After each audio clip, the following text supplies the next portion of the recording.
Hello. Can you guys hear me? Good. Can you understand me? It's very important that you understand me. And since I'm the only speaker today who will use sound from my computer, I really need to spend a few minutes just to check if everything works here. So, VoiceOver on Chrome. it's not. Accessible charts done right. Accessible charts done. I guess it's my computer here. It's not. Oh, sorry, guys. I forgot the cable. Should work. VoiceOver off. VoiceOver on Chrome. Can you hear this? Good. VoiceOver off. So let's start then. Okay, first of all, guys, thank you very, very much for coming today. I really appreciate that, and thank for all the organizers for this event.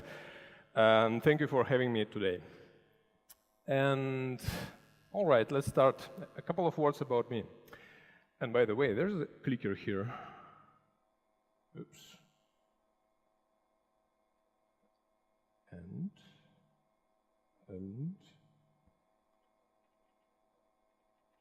good. Should work, right? Good. So a couple of words about me. My name is Sergei Kriger. I'm a front-end developer at the company called SinnerSchrader. We are a big web agency in Germany, in the main office in Hamburg, in the offices in Berlin, Frankfurt, Munich, where I'm from, and also in Prague. And we are building web applications for the clients like Allianz, Saudi, BMW, and many others. And besides front-end development, I'm a big fan of accessibility, and today we are going to talk about how to make accessible charts, and I'm going to share with you guys my experience, how I did that, and I hope this talk will be helpful for you if sometimes you are dealing with the chart. All right, do you guys know how many people live in the world right now? Of course you do. Something about this number. And this is statistics about population in top 10 countries. And please look at this chart. Actually, you don't need to look at the numbers in order to understand that in the top 2 countries are living much more people than in the rest of it, right? That's pretty clear from this chart. And this is a chart about population statistics in different regions. And again, without numbers, it's clear enough that more than half people in the world are living in the Asian region. It's not a doubt that we perceive graphical information much simpler and much easier than a plain text. But unfortunately, there's a big group of people who cannot enjoy the beauty of charts we are creating. Those are people with visual impairments. And you should know that 217 million of people will not be able to see this chart clear enough. Those are people with low vision. And I see, guys, that many of you wear these glasses. And this exactly probably, I guess so, because I don't have this problem, but I'm pretty sure that without glasses, you will see this chart this way. And more than 300 million of people will not be able to recognize any colors in these web charts because of color blindness. And for 187 million of people in the world, this chart will look like this, and those people are mostly aged people. And 36 million of people will not be able to see our charts at all. Those are blind people. But the important thing is that these people with visual impairments, they are here, they are living with us, and when we are making our websites or charts in this case, we really need to consider them as our users and be sure that all of them are able to read what we provide them, to read all the information from the charts, from the websites and charts, of course. And the question is, since charts are nothing more than graphics, is it even possible to create accessible charts in principle? And the short answer is yes, of course, it is possible. Of course, it's not always obvious, it's not simple, but it is possible to make accessible charts, and today I'm going to show you how I did that. And during this presentation, I will be focusing your attention on a couple of super important things, and this is one of them. It is possible to make accessible charts, and we really need to understand it. And today we will be mostly focusing on screen readers and on keyboard access. And we will be talking a bit about performance, but not about the performance in general, but performance from the accessibility point of view. And let's imagine that we have a fruit stand. And so far, we are just selling apples, and we have just only one seller.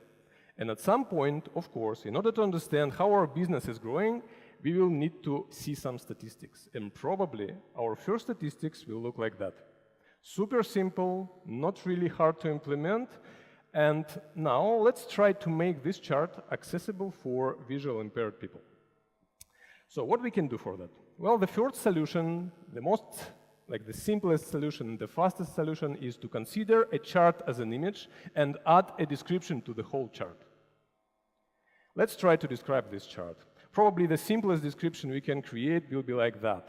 So not enough information for sure, not too detailed, but obviously better than nothing. This is just some sentences which tell the end user that, okay, this is a chart and there is some statistics inside the chart without real numbers.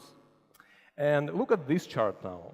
It contains exactly same dates and exactly same values, but it tells the user totally different information. The information this chart tells the user is that the less successful days for our business was on the 3rd of July, and please make sure that this description we added is not static anymore. It contains some dynamic data.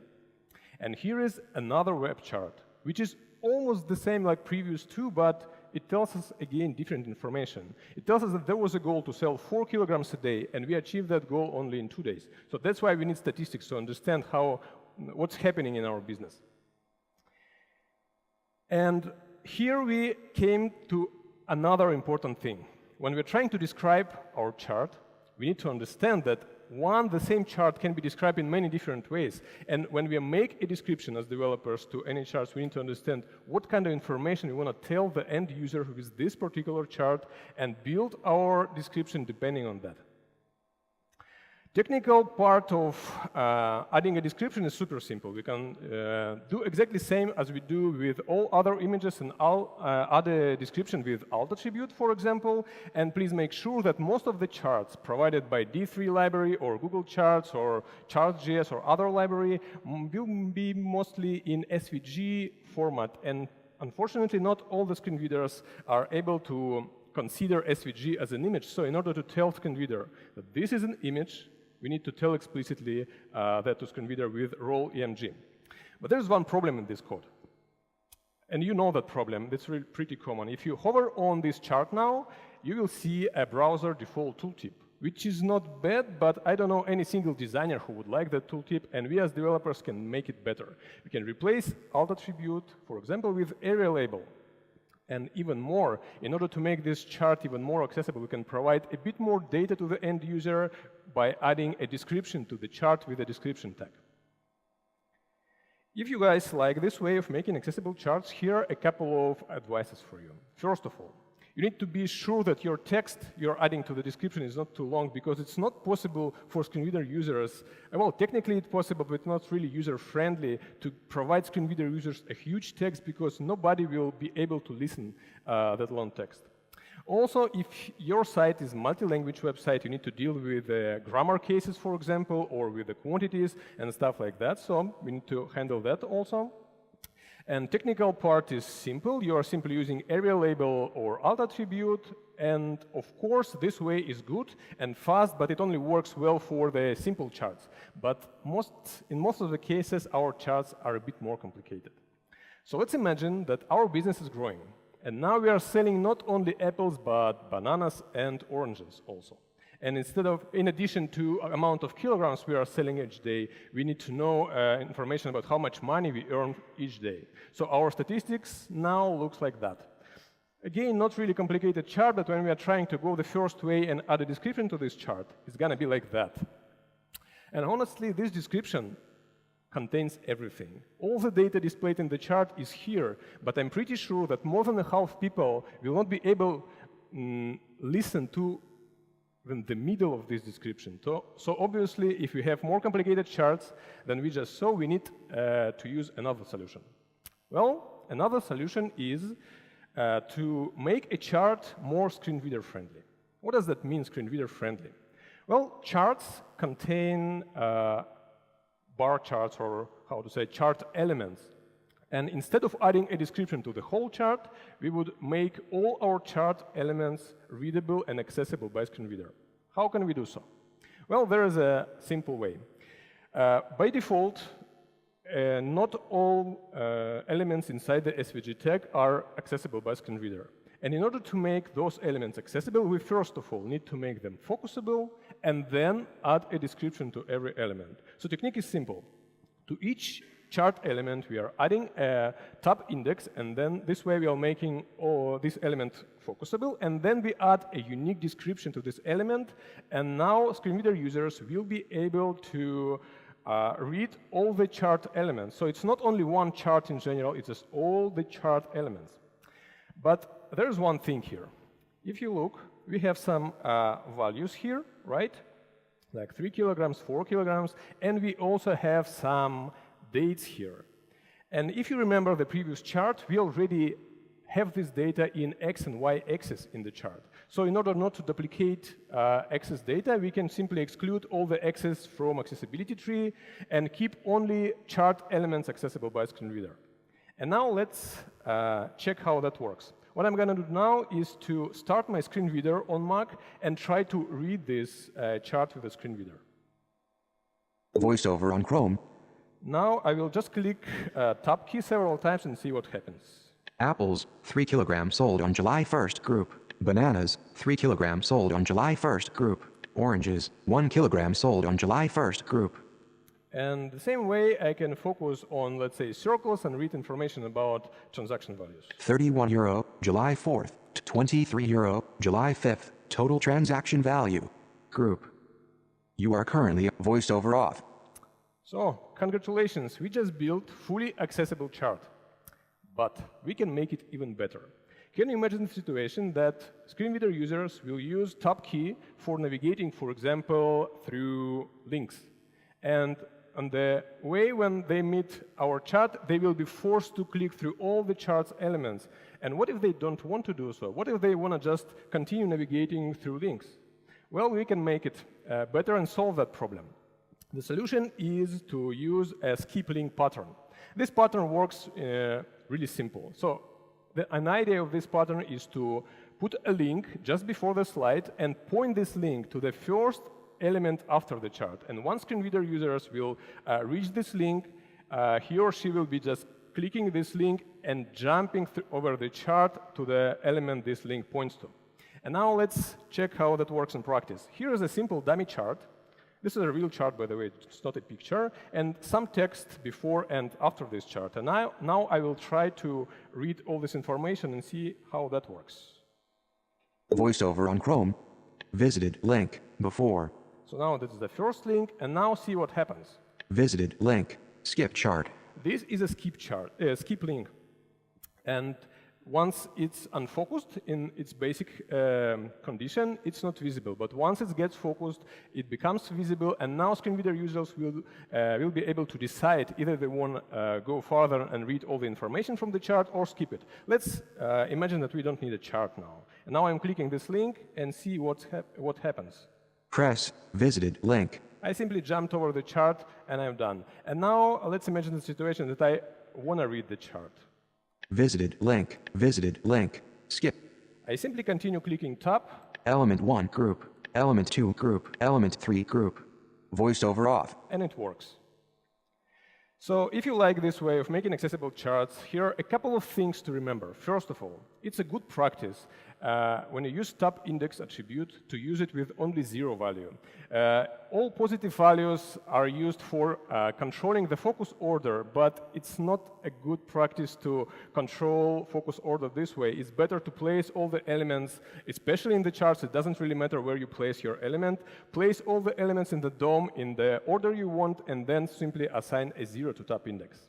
Also, as I just said, skip link is a nice pattern, and it's obvious that this way is good if amount of elements in the chart, let's say less than 20. I cannot imagine myself clicking 50 or 100 times through all the chart. I don't know, it doesn't make any sense. So if our charts are getting bigger, we need to think of different solutions. And let's imagine again that our business is still growing. And now we have two sellers, and our chart with statistics looks like that. There is all information here, and honestly, using the previous solution, this chart is still accessible. So if you want to get all the data from this chart, we can do that still. But what if we don't need all the data?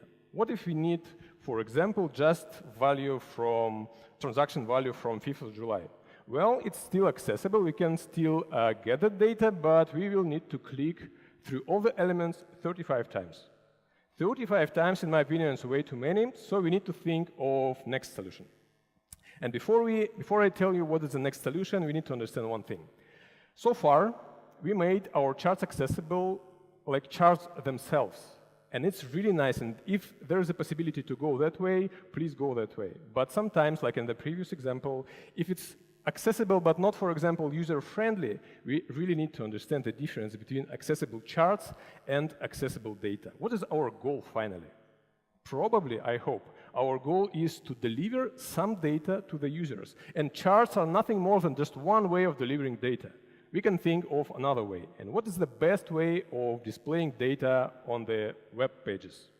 Well, data tables. And I know, guys, data tables have pretty bad reputation because previously people used them for layouts or used them like for many different reasons, but we have the perfect case for data tables. We have some data and we need to display it. Why not to use data tables? So the next way, how to make accessible charts is to combine charts and data tables. And to do so, there are a couple of techniques. The first technique is super simple. You create a chart, you render it on the page as we did previously, and you exclude it from accessibility tree. So now all the users will be able to see this chart, but not screen reader users.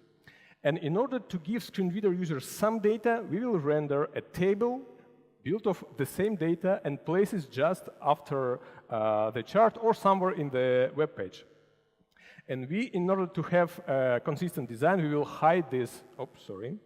We will hide this table from hide it visually. And to do so, in order to hide an element from the page but still have it in the DOM tree and in accessibility tree, we can use visually hidden pattern. And it works like that.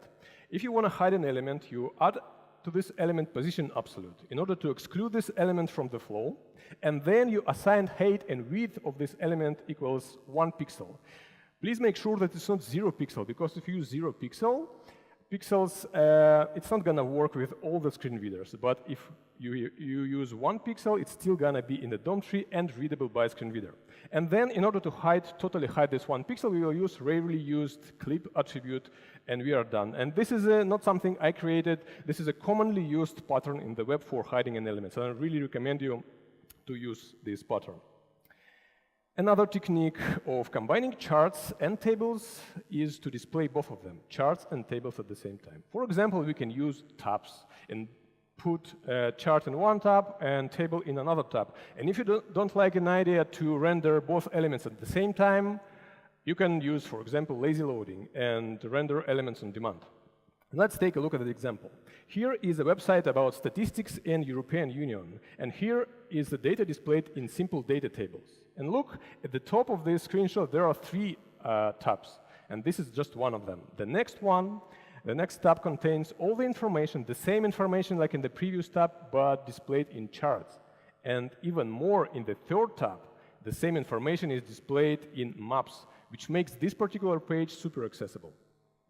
And we need to understand also that when we are dealing with tables, tables are readable by default, but it doesn't mean accessible at the same time. We need to do something in order to make those tables accessible. First of all, what can we do is we can add a description to the table in order to give screen reader users some information about what this table is about. And then, important thing, we need to add scope attributes in order to associate every data item with the row and column headers. This is important. And let's see how that works in practice. Here's the same chart we had in previous example, but the only difference is that this chart is now hidden from the page. And in addition to this chart, now we have a couple of tables. I will tell you why we need several tables instead of one big table just in a second. And now, in order to prove that screen readers are perfect at reading tables, which is obviously true, I will start my screen reader again and try to read this table. VoiceOver on Chrome. Bob's data table 4 columns, 6 rows. Row 1 of 6, column 1 of 4, date, banana, orange, row 2 of the 6 of July 1st, 1, row 3 of the 6 of July 2nd, 5. And remember we added a scope attributes. Now I'm somewhere in the table, and this table is small, but it can be much, much bigger. And let's say I forgot what date is associated with this row. I can simply get this date by clicking a certain shortcut in every screen reader, different in every screen reader. July 2nd. Like that. So I'm able to get all the data I want. VoiceOver off. Good. And it works. And we have one table for one seller, another for another seller, and extra table for transaction data.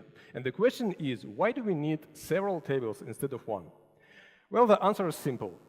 Screen readers, like browsers, they are different, and not all the screen readers people are usually using are perfect. And some of the screen readers are not able to read joined elements in the table, especially when those joined elements are headers. So in order to make a table accessible for as many screen readers as possible, we really need to split all the data in several tables. And I've taken this recommendation from the webaim.org website, and it says, if there is a possibility to split a table into several simple tables, please do that. And if you guys, there's another technique. Another way how to combine charts and tables is not to render tables, but instead provide users a possibility to download files with the same data. So the technique is simple. We take this data and we put them in the Excel file, for example, or in the CSV file, or in the PDF file, whatever you find better in your case. And then you give screen reader users a possibility to read that link and decide if they want to download that data or not. And here are a couple of tips if you like this way of making accessible charts. First of all, flattened tables is your best friend. If you have a big data, much more complicated than data we had, just split it in as many tables as you can, because navigating through simple tables is much simpler for screen reader users than reading one but huge table. Then please avoid using attributes like col span and row span. In most cases, it will be working, but in some screen readers, it's not going to be perfect, so why not to just avoid using them? And if you provide data in the files, it's nice practice, obviously, to put some file size in the description. All right, now we know already 3 ways of making accessible charts. First way is by adding description. The second way is by making a chart readable by screen reader, and also by combining charts and tables. But can we make our charts even more accessible? Well, there's one thing I would really like to discuss today. Let's take a look at accessibility from a bit different side. What if some of our users, or maybe many of our users, or maybe all our users cannot physically load our page, for example, due to poor connection, or if they're browsing our web page from old and slow smartphone? Even if we have super accessible chart there and really accessible navigation in our page, it's still an accessibility issue. Users simply cannot access our page. It's accessibility. And please take a look at this example. This is another website with the statistics about the world statistics, and here is a list of countries with the amount of people living in those countries. And look at these small charts. I really like this design solution because in addition to numbers, there are some charts which show the user some dynamic about how population was growing during the time, and it looks really nice, but there's one problem here. Just for an experiment, I tried to load this page in my not so fast and not so new iPhone 4. I don't know, guys, if you remember that, but I love it. It's so heavy and so beautiful, and I'm still using that and still alive. But the problem was that the time I waited for even see and interact with these charts was about 17 seconds. 17 seconds, in my opinion, is way too much. And honestly, I'm not a developer of this chart, and I'm not 100% sure that this big time was caused by charts only.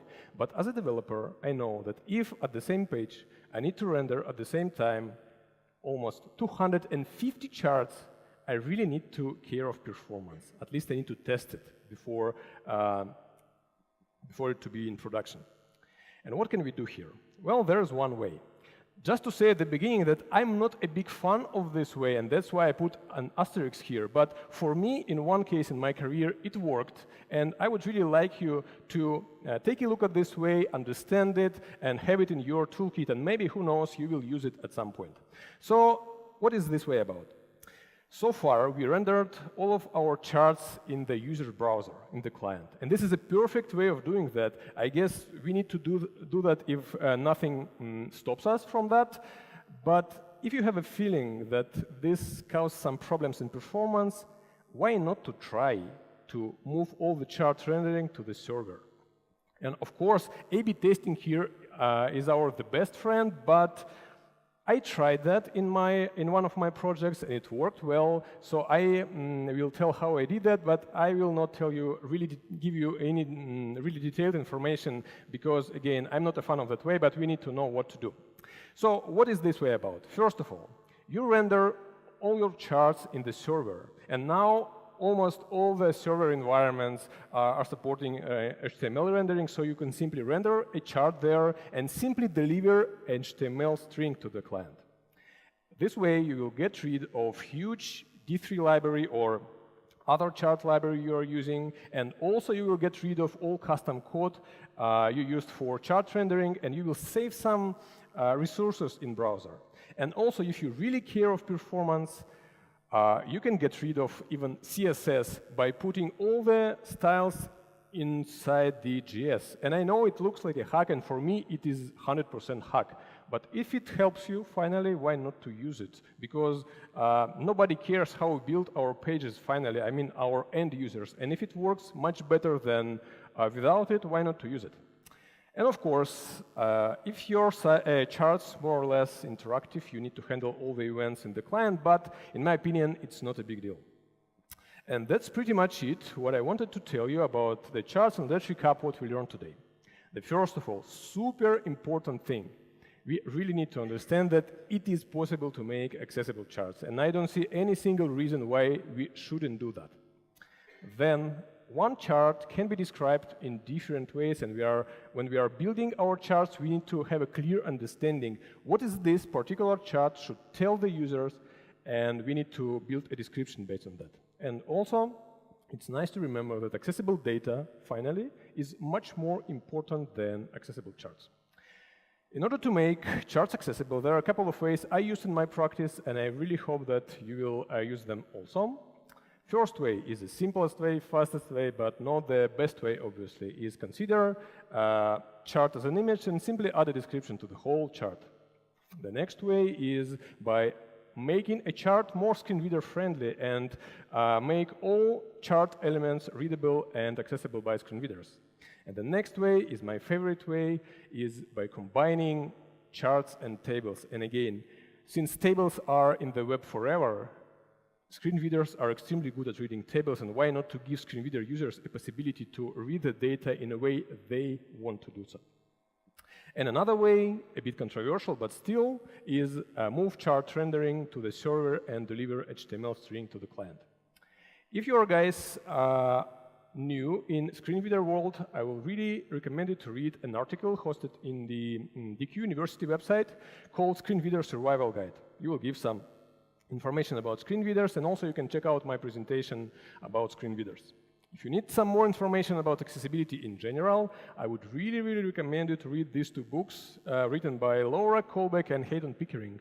You will get all the information you need to know about accessibility in general, and we'll be able to start making accessible sites. And also, in my practice, during my practice, I have collected a lot of links to the different resources about accessibility, so I put all of them into this gist. Please check out this gist, and if you are interested in building charts with a D3 library, blogs.org websites should be the first site you visit, because it contains a lot of charts with like real examples with the code just after charts, so you can learn a lot from that. And there is also a nice book about charts with a D3 library called Interactive Data Visualization for Web, written by Scott Murray, and also Leonie Watson, who is a blind developer, by the way, has written a couple of amazing posts in her website about how to make SVG, not only charts, but any SVG more accessible in the web. And that's pretty much it. Here's a link to this presentation if you need, and also I will post it in my Twitter. And if you want to contact me today or tomorrow, just come and ask something, or you can find me on Twitter. And thank you very, very much. That's it. Thank you, Sergey. By the way, you should definitely visit CSS-Minsk-JS Telegram chat. There's a holy war awaiting you, so be ready. Now you're welcome for the interview. Okay.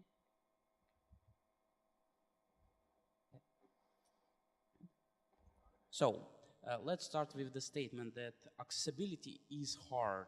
Like there's like the knowledge that I heard from a lot of people that it's hard and it's hard to do it. So let's keep it because it's hard. Yeah. So what do you think about that? I mean, totally agree. Accessibility is hard. It doesn't make it something that you shouldn't try or do every day, but it's hard, yes, because there's a lot of information, and especially I really love, I don't know, guys, maybe you visited some documentation sites about accessibility. I don't know, there's like a lot of information, you don't know what to read, but once you get familiar with that, it's not really hard. But in general, yes, I agreed. And what do you think? Can we get extra money if our charts become more accessible? That's a nice question. Actually, I discussed this question recently with my, not team lead, but project manager and some other project managers. In my opinion, no. I would say a developer is not really a developer if his or her code is not fully accessible, because it's not a big deal once you learn it. And for me, accessibility is a neutral code quality. You just need to do that. And for me personally, when I do a code review, actually now, funny thing, nobody want to assign me a code review anymore because I'm still just, that's not accessible. For me, it should be accessible by default, and nobody should pay us for that. But my project managers think different, and I think if project managers or anybody else thinks that this is an extra feature for our websites and we need to get money, and some people can pay money for us, if at the end our websites are accessible, I don't care. Yeah. So the next question, what do you think about new upcoming API as called Accessibility Object Model? Yeah. It's for those who don't know, it's the API that's allow you to create accessibility object tree even for object that doesn't have it, for example, for Canvas. So what do you think about that? Is it future of accessibility, or is it like something for special cases? No, I would say this is a future. It's not done yet, and it's far away from being done. And I read often articles by Rob Dodson. He's an accessibility expert in Google, and he thinks that it's a future, but it's still in the beginning. And for me, it's the same. I really like the idea of accessibility tree. And now with a new Google version starting from 68, if I'm not wrong, you can see all accessibility stuff even in the developer tools. But I have a personal development strategy. Once the strategy is not fully accomplished and ready for development, I know about that, I'm aware, but I don't really use it in experimenting, because among development, I have like a lot of stuff to do. So once it's ready, I know already what it is, and I will use it definitely. And I'm pretty sure it's not really far away from now. Yeah. Thank you. You're welcome. Thank you.